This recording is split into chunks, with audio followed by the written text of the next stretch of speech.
الشيطان الرجيم.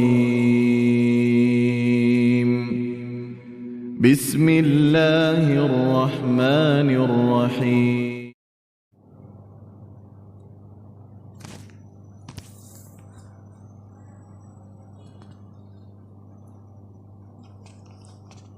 Bismillahirrahmanirrahim. Assalamualaikum warahmatullahi wabarakatuh. Alhamdulillahirabbil alamin. Alhamdulillahillazi hadana li hadza wa ma kunna linahtadiya laula an hadanallah. Raditu billahi rabba wa bil islami dina wa bi Muhammadin sallallahu alaihi wasallam nabiyya wa rasulah. Subhanaka la ilma lana illa ma 'allamtana.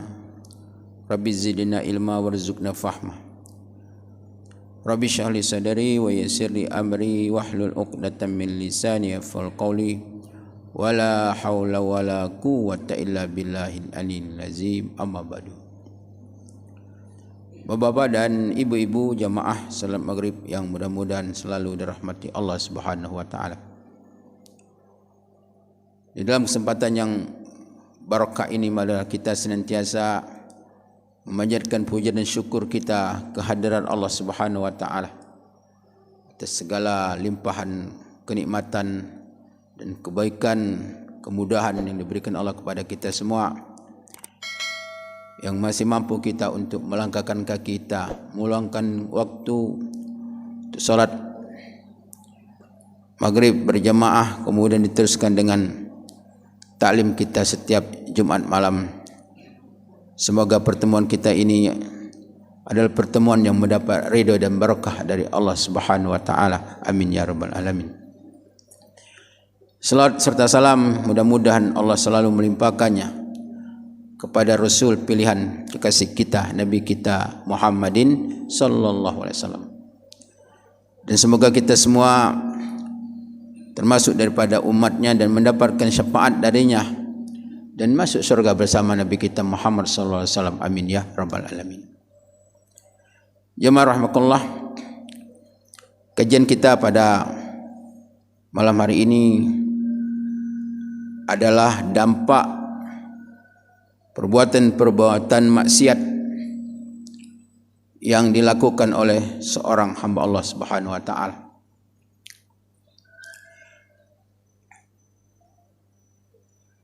Yang pertama, kita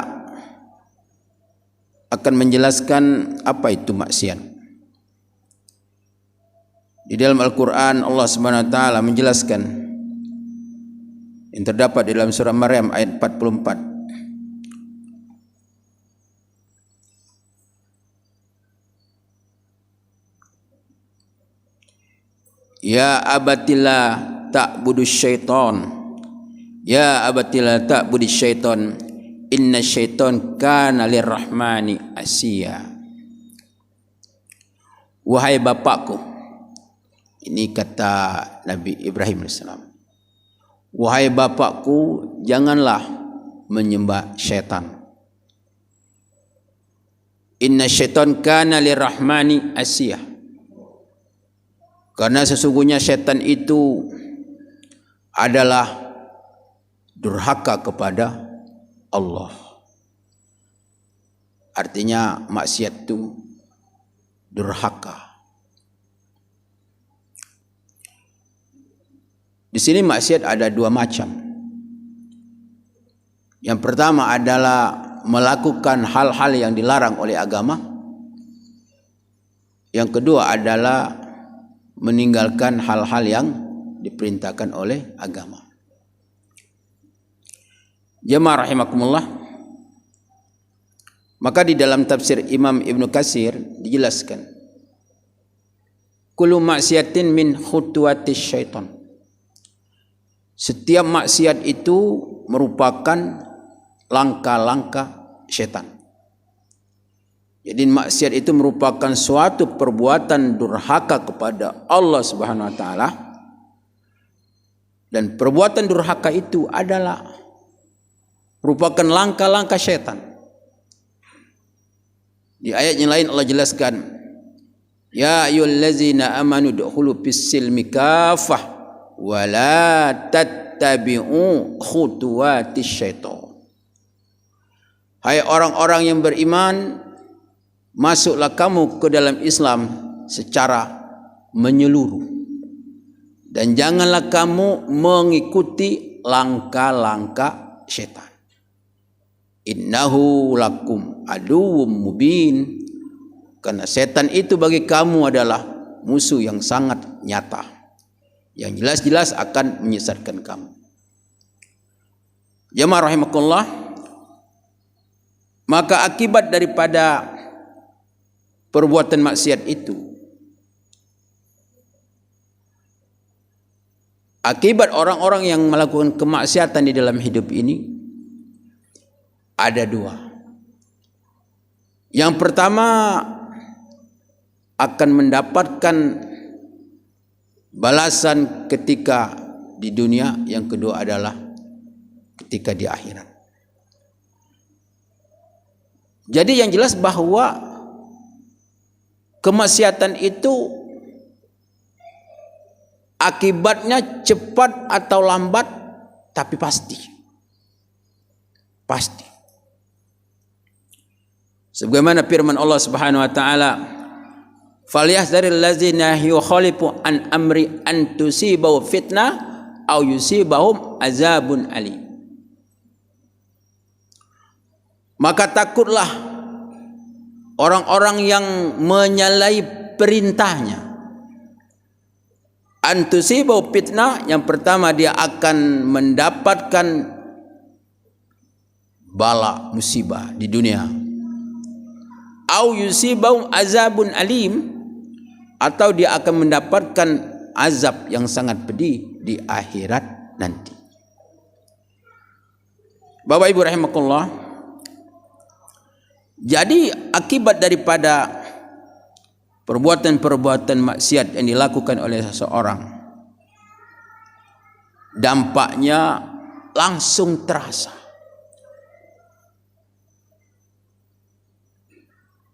Di antaranya adalah seseorang yang melakukan maksiat itu akan mendapatkan kegelisahan. Jadi jiwa yang gelisah, hilang kenyamanan, hilang ketentraman, kebahagiaan, kesenangan, hilang. Ini dampak yang pertama. Kenapa? Karena ketika seseorang itu melakukan maksiat kepada Allah Subhanahu wa taala, maka dia akan mengambil jarak antara dirinya dengan Allah Subhanahu wa taala. Jadi ada jarak hati manusia dengan Allah Subhanahu wa taala, ada penghalangnya. Apa penghalangnya? Dosa. Dosa. Maka oleh karena itu setan selalu berusaha untuk menyuruh manusia berbuat maksiat agar terputus hubungan seorang hamba dengan Allah Subhanahu wa taala. Jadi yang gelisah itu apa? Hati. Allah Subhanahu wa taala menjadikan hati manusia itu agar ingat kepada yang menciptakannya, Allah Subhanahu wa taala. Allah Subhanahu wa taala. Jemaah rahimakumullah. Maka oleh karena itu di dalam surah Ar-Ra'd Allah Subhanahu wa taala menjelaskan, allazina amanu wa tatma'innu qulubuhum bi dzikrillah. Ala bi dzikrillah tatma'innul qulub. Orang-orang yang beriman itu hatinya benar-benar akan tentram. Dan ketahuilah, dengan zikir kepada Allah, dengan ingat kepada Allah, hatinya akan menjadi tentram. Jadi ingat kepada Allah, dekat kepada Allah, hati akan tenang. Tetapi ketika kemaksiatan itu dilakukan oleh seseorang, maka hatinya akan bergoncang, akan bergejolak. Ini yang pertama. Yang kedua, akibat orang-orang melakukan maksiat itu adalah menimbulkan kemalasan di dalam beribadah. Malas. Biasanya kalau orang pulang dari Bali umpamanya kan, pulang dari Singapura, kan melihat orang pergi ke masjid tu ada rasa apa itu? Jadi mengecilkan, seolah-olah tidak ada nilai sama sekali ibadah. Malas beribadah kepada Allah Subhanahu wa taala. Ini yang timbul akibat daripada orang melakukan maksiat. Apa sebab? Karena ibadah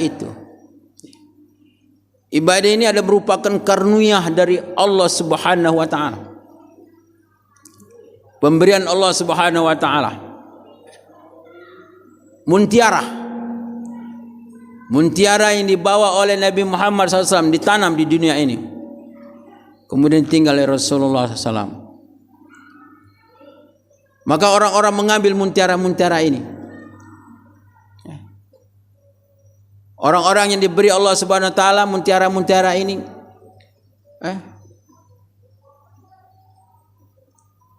makanya ketika ada panggilan, hayya 'alas shalah, hayya 'alal falah, apa jawabnya? La haula wala quwwata illa. Tidak ada daya dan upaya kecuali datangnya dari Allah. Karena segala bentuk ibadah itu, orang termasuk pergi ke masjid ini, tanpa kemurahan dari Allah, orang tidak bisa datang ke masjid. Orang tidak bisa sholat walaupun 2 rakaat.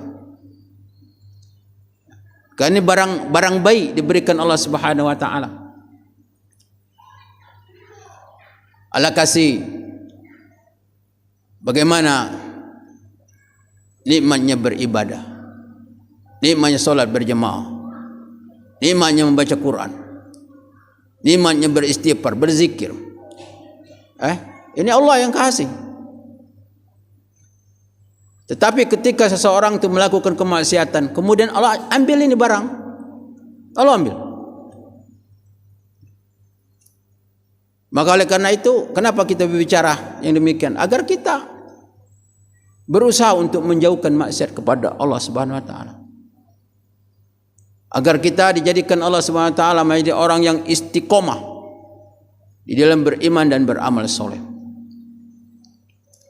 Karena memang ada di antara orang-orang yang rajin beribadah tetapi rajin juga melakukan maksiat.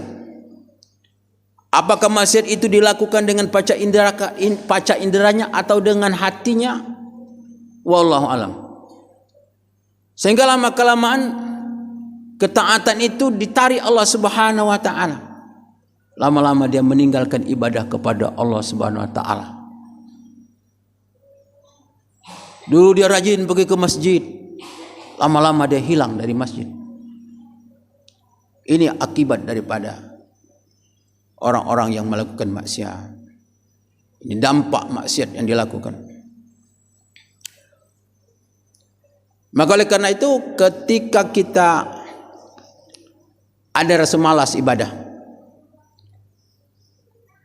maka hendaklah kita cepat-cepat kita mengoreksi. Ini pasti ada dampak, mungkin dengan ucapan kita bermaksiat, mungkin dengan hati kita, mungkin dengan perbuatan kita, mungkin dengan yang kita makan kurang halal atau yang kita minum dan lain sebagainya. Ketika kita ada rasa malas di dalam beribadah kepada Allah Subhanahu wa taala. Bapak Ibu rahimakumullah, begitu juga bahwa kemaksiatan ini akan menghilangkan kelezatan di dalam beribadah kepada Allah Subhanahu wa taala. Jadi dalam hadis Rasulullah SAW dijelaskan, kata Rasulullah SAW, barang siapa yang menundukkan pandangannya, barang siapa yang menundukkan pandangannya, artinya dia menjaga mata, maka Allah akan memberikan kelezatan di dalam beribadah kepada Allah Subhanahu wa taala. Maka oleh karena itu, orang-orang yang masih merasa nikmat melakukan maksiat, orang-orang yang masih merasa menikmati melakukan kemaksiatan, maka sepanjang itu juga dia tidak akan mendapatkan kelezatan di dalam dia melakukan ibadah kepada Allah Subhanahu wa taala.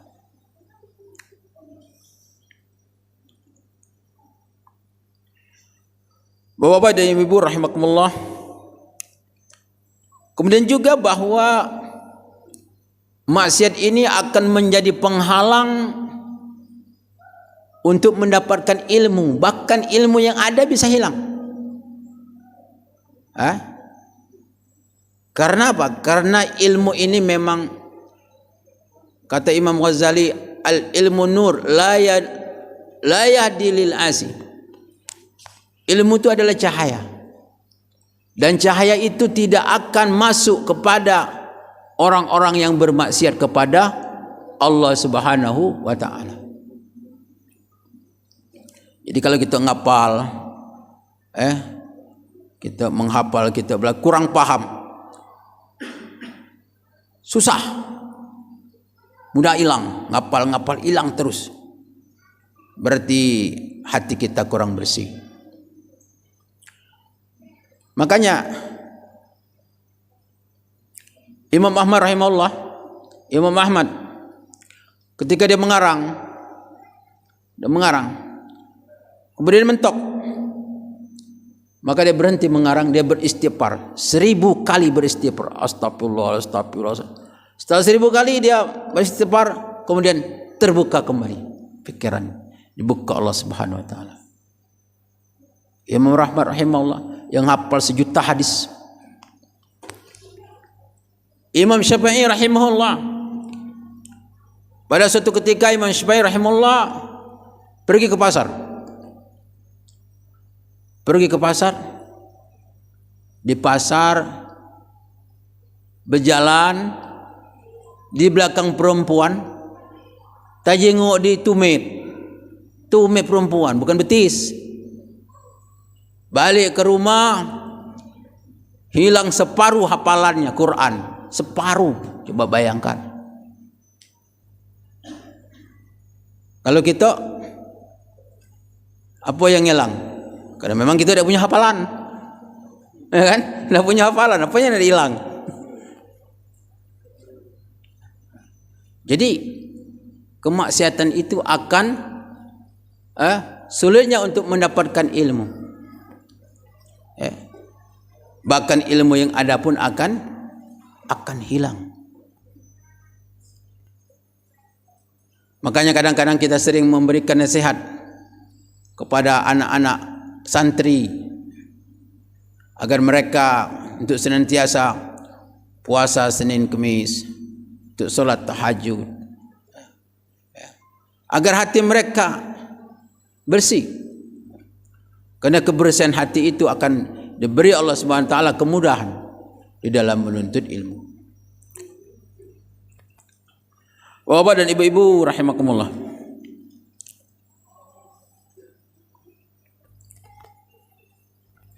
kemudian kemaksiatan itu adalah juga akan dapat menyebabkan pendeknya umur.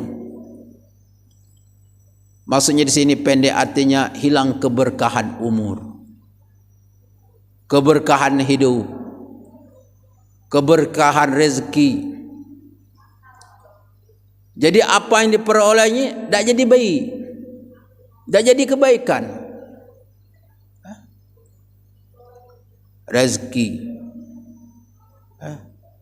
uang banyak, harta banyak, tapi tidak bahagia.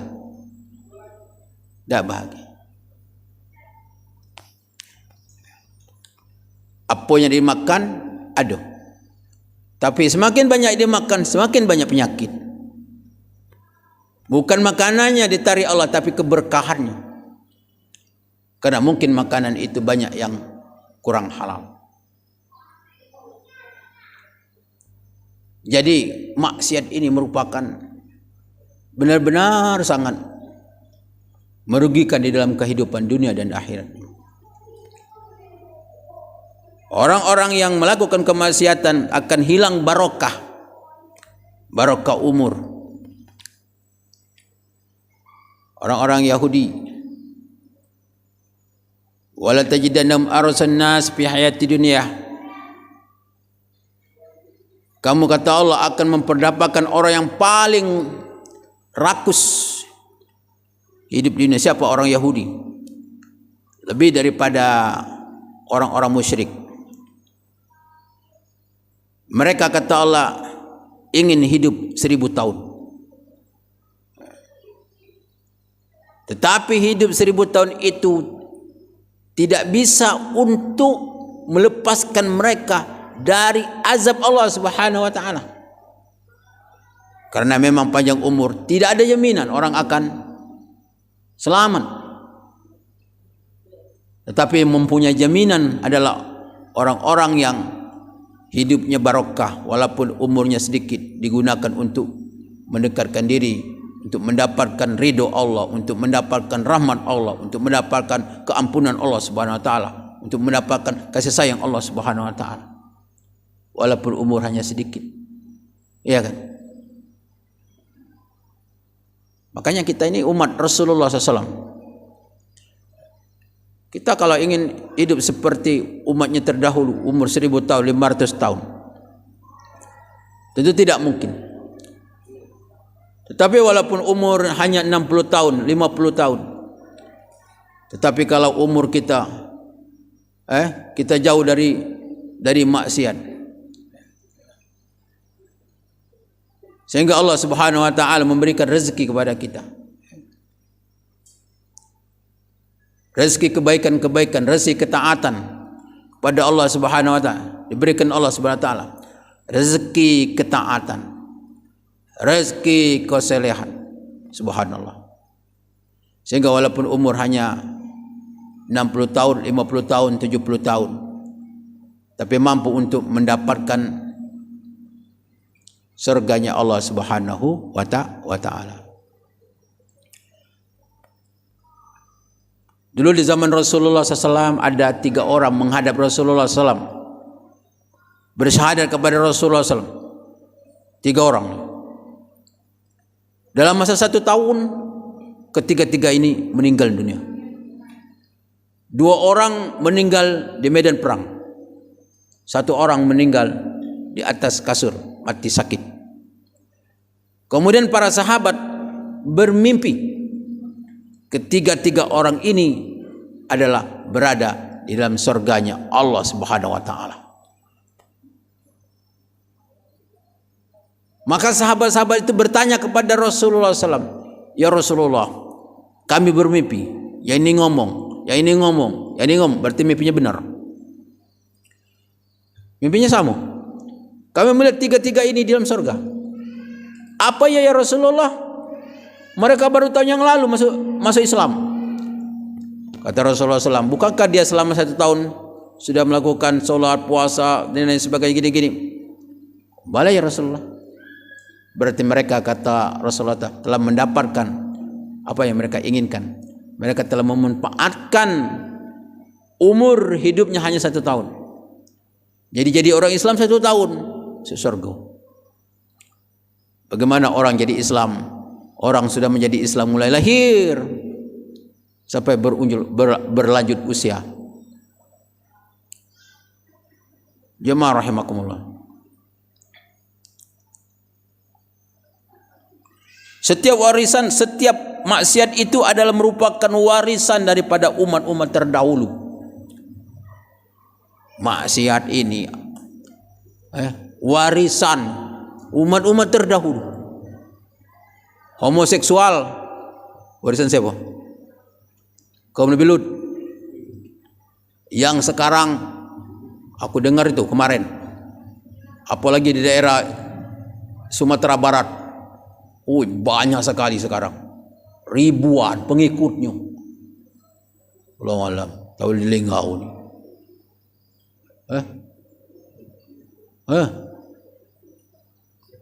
Homoseksual.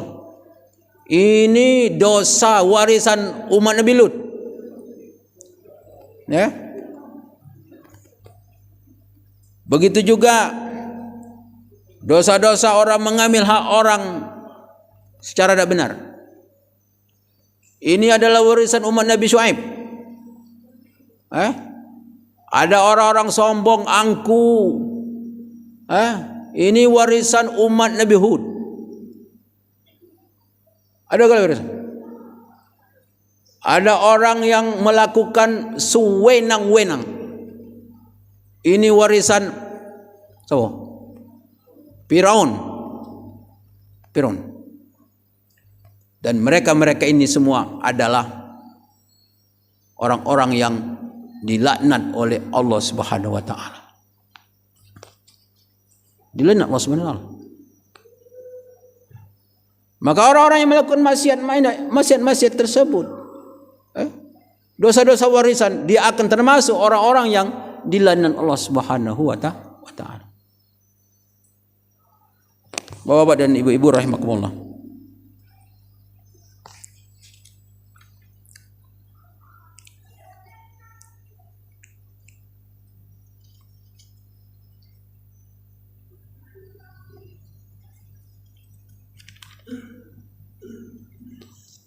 Kemudian orang-orang yang terus-menerus melakukan maksiat kepada Allah Subhanahu wa taala, sehingga dia merasa mudah. Semakin banyak bermaksiat, semakin mudah, semakin memandang enteng. Maka mereka-mereka itu semakin di mata mereka memandang enteng, memandang kecil masalah dosa, semakin besarlah dosa mereka di sisi Allah Subhanahu wa taala. Maka kata Ibnu Mas'ud, orang yang beriman itu adalah orang yang takut kepada dosa. Seperti dia duduk di bawah gunung yang akan runtuh. Ini orang yang beriman, takut dengan dosa. Tetapi orang yang ahli maksiat, itu adalah orang yang memandang dosanya seperti lalat hinggap di hidung. Mudah, nganggap remeh dosa. Nah ini.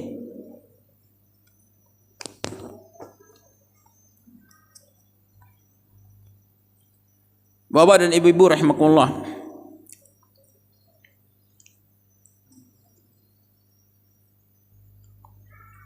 Kemudian juga maksiat itu adalah membuat seseorang itu lupa kepada Allah Subhanahu wa taala. Lupa kepada Allah, lupa kepada dirinya, lupa segala-galanya. Jadi dilupakan Allah Subhanahu wa taala. Makanya orang maksiat itu sampai-sampai dia kalau dalam nyanyi itu, bagaimana kau akan menyayangi diriku sedangkan dirimu tidak kau sayangi. Jadi orang yang sudah bermaksiat itu sudah tidak dilupakan Allah Subhanahu wa taala untuk keselamatan dirinya. Dicabut Allah Subhanahu wa taala kesempurnaan di dalam dia berpikir, di dalam perasaan. Jadi orang sudah bermaksiat itu sudah biarkan Allah Subhanahu wa taala begitu saja. Makanya kalau orang ahli maksiat itu bagaimana dakwah kepada orang yang ahli maksiat. Ibnu Taimiyah ketika dia sedang berjalan di kota Syam, kemudian jenguk orang mabuk di tepi jalan. Kemudian kata muridnya, "Ya Syekh, ingat sabda Rasulullah SAW, iza ra'a minkum falyughayyir biyadi, wa illam tastati fa illam tastati fa bilisani, fa illam yastati fa biqalbi." Kalau dengar kemungkaran, tegur dengan tangan. Kalau bisa dengan mulut, kalau bisa dengan hati. Ini orang mabuk-mabuk ini, kata Syekh Ibn Taimiyah, biarkan dia. Ayo kita pergi. Nah, ini bertentangan. Setelah sampai ke rumah baru dikasih tahu. Orang yang sedang bermaksiat itu, biarkan. Dia mabuk, biar. Karena dia ahli maksiat. Karena kalau dia sadar, kita dibunuhnya katanya. Kita dibunuhnya. Biarlah dia. Daripada mencegah dia mudaratnya jauh lebih besar, kita dibunuhnya. Karena dia ahli maksiat. Lebih baik biar.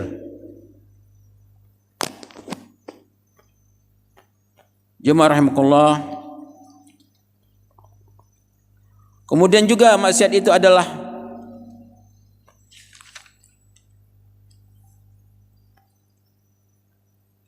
dapat membatalkan, dapat membutakan mata hati. Jadi maksiat itu bisa membutakan mata hati. Karena maksiat itu merupakan penyakit hati. Salah satu penyakit hati itu adalah condong kepada kemaksiatan.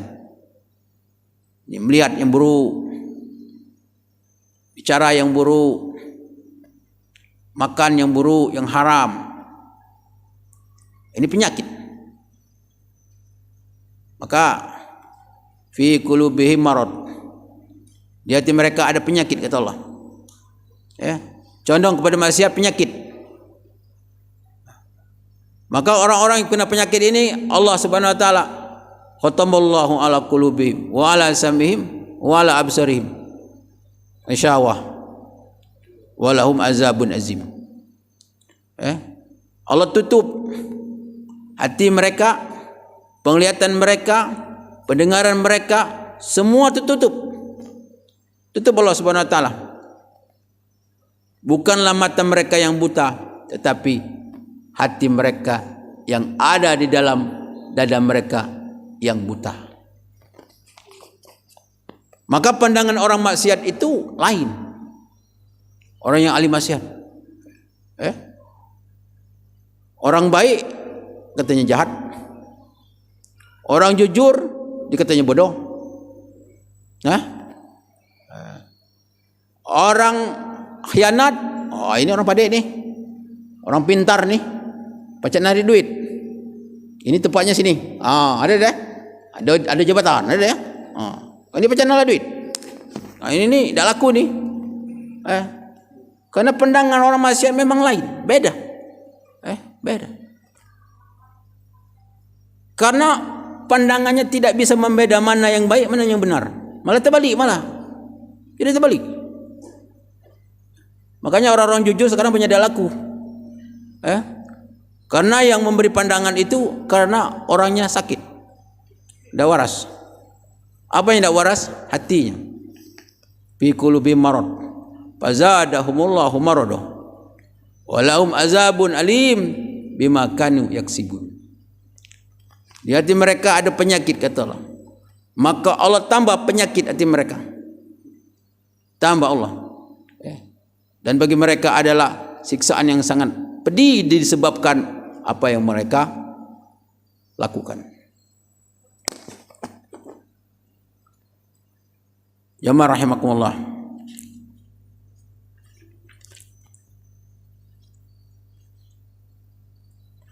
Kemudian kemaksiatan itu juga mengundang kemurkaan Allah Subhanahu wa taala. Jadi kemaksiatan itu ngundang, membuat Allah jadi murka. Jadi mengundang murka Allah Subhanahu wa taala, mengundang bala, mengundang musibah. Sehingga kata Ali bin Abi Thalib, setiap bencana yang datang pasti karena dosa, dan bencana itu akan hilang dengan bertobat kepada Allah Subhanahu wa taala. Jadi setiap ada bencana, apa bencana itu menurut Ali bin Abi Thalib itu karena dosa. Tetapi anehnya, setiap bencana bukan menyebabkan manusia itu sadar, tambah parah. Jadi kita ini sudah tsunami, sudah tambah parah manusia. Apa lagi? Corona, tambah parah. Kita tidak tahu kaki apa lah kira-kira dikasih Tuhan. Karena memang dengan kemaksiatan inilah manusia jadi sakit, jiwanya sakit. Kemudian Allah Subhanahu wa taala kasih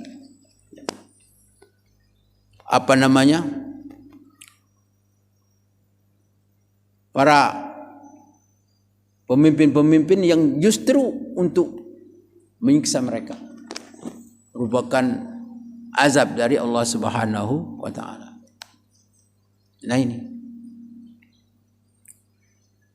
dalam surah Hud Allah Subhanahu wa taala berfirman, "Wa ma kana rabbuka liyuhlikal qura bizulmin wa ahluha muslihun." Dan Allah senantiasa tidak akan membinasakan suatu daerah selagi penduduknya orang-orang yang soleh. Ini jaminan lu dari Allah. Ya. Surah Hud ayat 117.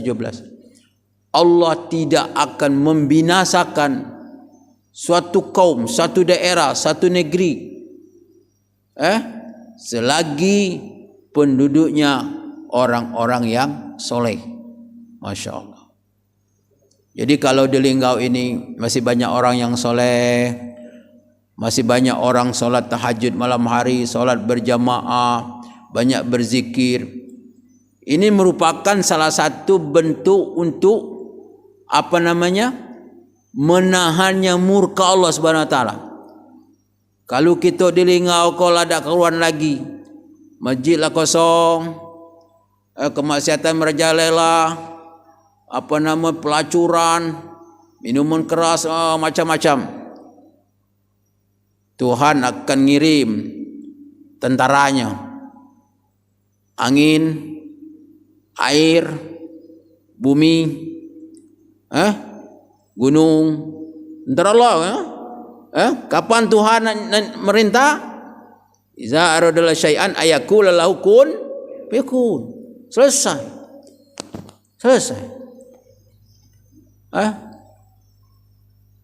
Tetapi kenapa Linggau tenang? Karena masih banyak orang yang soleh. Jadi kesolehan seseorang itu bukan saja dapat menyelamatkan dirinya, tapi juga dapat mengundang rahmat Allah SWT.